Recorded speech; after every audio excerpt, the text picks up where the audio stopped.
আসসালামু আলাইকুম।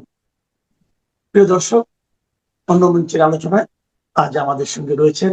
আসসালামু আলাইকুম প্রিয় দর্শক। এ কথা তো এখন সবার কাছে স্পষ্ট যে মূলত আওয়ামী লীগের রাজনৈতিক কার্যক্রম নিষিদ্ধ রাখতেই, অথবা যদি সরাসরি বলে যে আওয়ামী লীগকে নিষিদ্ধ রাখতেই সন্ত্রাস বিরোধী আইনের দুটি সংশোধিত ধারা অধ্যাদেশ আকারে যে রাষ্ট্রপতির নির্দেশ জারি করা হয়েছিল সেটি আইনে পরিণত করা হয়েছে। এবং সেটির মাধ্যমে এখন কি দাঁড়াচ্ছে, এই মুহূর্তে প্রতিটি রাজনৈতিক দল ইনক্লুডিং বিএনপি সহ প্রতিটি রাজনৈতিক দল এবং পুরো দেশ ভয়ঙ্কর এক ঝুঁকির মুখে। প্রথমত, ডক্টর ইউনূস সরকারের মতন আরেকটি জঙ্গি সরকার আমাদের সামনে ভয়াবহ রূপে উপস্থিত হওয়ার আশঙ্কা দেখা দিচ্ছে। জামাত ভয়ে আছে যে তাদের কার্যক্রমও এই আইনের অধীনেই যে কোনো সময় নিষিদ্ধ করা হতে পারে প্রজ্ঞাপন জারির মাধ্যমে। আবার নিশ্চিতভাবেই এটুকু আমরা নিশ্চিত করে বলতে পারি যে বিএনপিও প্রচণ্ড একটা ঝুঁকির মধ্যে চলে গেল। বিল পাশের আগে কেন ঝুঁকির মধ্যে চলে গেল সে বিষয়টি পরে আসছি। বিল পাশের আগে সংসদে মোটামুটি প্রবল আপত্তি জানিয়েছিলেন বিরোধী দলীয় নেতা এবং জামায়াতের আমির ডাক্তার শফিকুর রহমান। তিনি কি বলেছিলেন, এটিও আমাদের কাছে যেমন হাস্যকর এবং একই সঙ্গে পরিহাসের এবং বিপজ্জনক।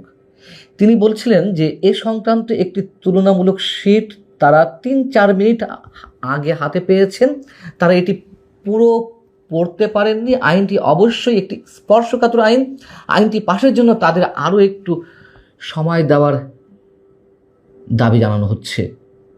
কেন জামাত এটিকে স্পর্শকাতর আইন বলল? জামাতের দাবির মুখেই তো, এনসিপির দাবির মুখেই তো অধ্যাদেশের বলে আওয়ামী লীগের রাজনৈতিক কার্যক্রম নিষিদ্ধ করেছিল ডক্টর ইউনূস সরকার। জামাতের আমিরের বক্তব্যের পর আমাদের স্বরাষ্ট্রমন্ত্রী সালাউদ্দিন আহমেদ কি বললেন সেটি আরও মজার। তিনি বললেন যে বিলটি একটি গণহত্যাকারী সন্ত্রাসী সংগঠনের নিষিদ্ধকরণ সংক্রান্ত একটি সংশোধনী। আগের যে সন্ত্রাস বিরোধী আইন ছিল তার সংশোধনের জন্য বিরোধী দলীয় নেতা নিশ্চয়ই স্মরণ থাকার কথা, ওনারা এবং এনসিপির বন্ধুরা সবাই মিলে একটি আন্দোলন করেছিলেন। সেই আন্দোলনের প্রেক্ষিতে মোটামুটি বাংলাদেশে একটা জনমত সৃষ্টি হয়েছিল। সেই প্রেক্ষিতে তাদের অর্থাৎ আওয়ামী লীগের কার্যক্রম নিষিদ্ধ করা হয়েছে সন্ত্রাস বিরোধী আইনে। সে অনুযায়ী নির্বাচন কমিশনে তাদের নিবন্ধন স্থগিত হয়ে আছে। এই আইনের অনুবলে পরবর্তীতে 47 অনুচ্ছেদ অনুসারে আইসিটি অ্যাক্টকেও অর্থাৎ আন্তর্জাতিক অপরাধ ট্রাইব্যুনাল আইন পরিবর্তন এনে সংগঠনের বিচারে বিধান যুক্ত করে সেই আইনটাও সংশোধন করা হয়েছে। সালাউদ্দিন আহমেদ সাহেবের বক্তব্যটা আরও মজার আমি এই কারণে বলছিলাম যে যখন আওয়ামী লীগকে নিষিদ্ধ করার একটি প্রস্তাব জামাত এনসিপির পক্ষ থেকে উঠছিল তখন তারা তুমুল বিরোধিতা করেছিল। তারা সবসময় বলেছে এইভাবে নির্বাহী আদেশের মাধ্যমে কোনো রাজনৈতিক সংগঠন বা রাজনৈতিক দল নিষিদ্ধ করা ঠিক নয়। তারেক রহমানও তো ক্ষমতায় আসার অর্থাৎ বিএনপি ক্ষমতায় আসার 2 দিন আগে বা পরে বিদেশি একটি গণমাধ্যমে, আন্তর্জাতিক একটি গণমাধ্যমকে দেওয়া সাক্ষাৎকারে তিনি বলেছিলেন যে কোনো নির্বাহী আদেশের মাধ্যমে কোনো রাজনৈতিক দল নিষিদ্ধের পক্ষে তারা নয়। তার কারণ আজ একটি রাজনৈতিক দলকে যদি নিষিদ্ধ করা হয় কাল হয়তো বিএনপিকেও করা হতে পারে। এবং এই যে আওয়ামী লীগকে যে নিষিদ্ধ করা হলো, রাজনৈতিক কার্যক্রম নিষিদ্ধ করা মানে এক অর্থে পুরো দলটাই তো নিষিদ্ধ অবস্থা থাকা, শুধু শব্দের কিছু হেরফের।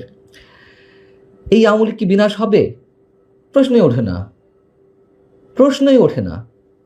6 মাস পর অথবা 6 বছর পর আরও সংগঠিত হয়ে এই দলটি ক্ষমতায় আসবে, এটুকু বলা যায়। হয়তো আরও কিছু সময় লাগতে পারে, আসবে তো।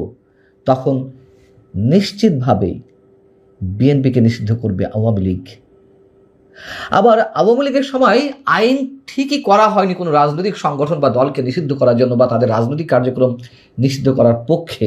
তবে আওয়ামী লীগ যে আওয়ামী লীগ যে বিএনপি বা জামাতকে 14 বছর ধরে রাজপথে নামতে দেয়নি, এ কথাও তো ঠিক।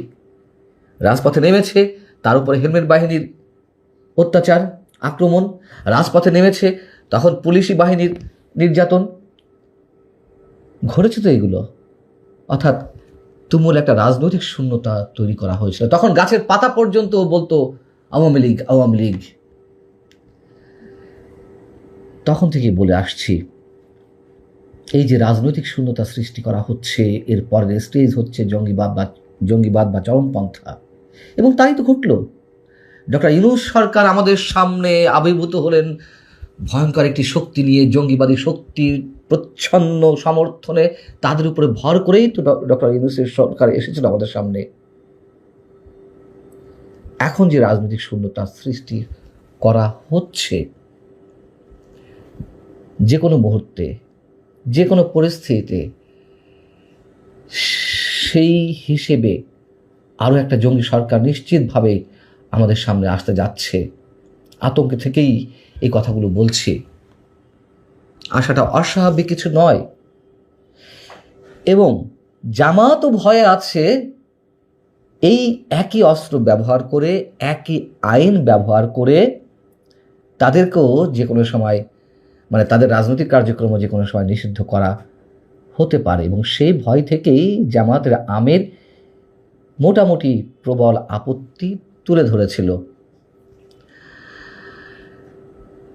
বিএনপি যে খেলা খেলছে, এটিও আমাদের সামনে নতুন কিছু নয়, হয়তো ওই অর্থে যে যে যখন ক্ষমতায় যায় তারা আর ভাবতে পারে না যে কোনো সময় তাদেরকেও ক্ষমতা থেকে বিদায় নেওয়া লাগতে পারে।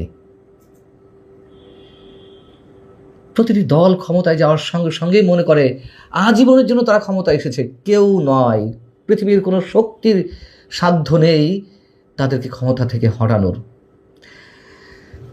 এবং আওয়ামী লীগ যতদিন না পর্যন্ত ফিরে না আসতে পারে খুব স্বাভাবিক প্রক্রিয়ায়, অনেকেই প্রশ্ন করছেন তাহলে কি আওয়ামী লীগ আন্ডারগ্রাউন্ডে চলে যাবে?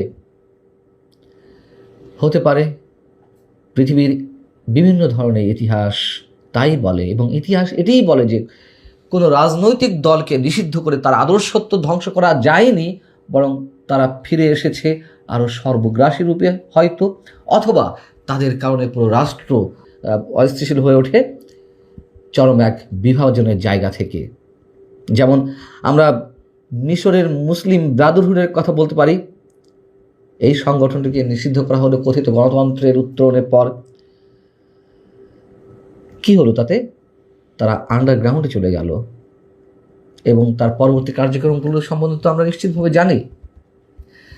আওয়ামী লীগও আন্ডারগ্রাউন্ডে চলে যাবে কি না আমরা জানি না, তবে এর ফলটি নিশ্চয়ই কারোর জন্যই সুখকর নয়, এবং সবচেয়ে বেশি খেসারত দিতে হবে আমাদের মতো সাধারণ মানুষকেই। ভালো থাকুন সবাই।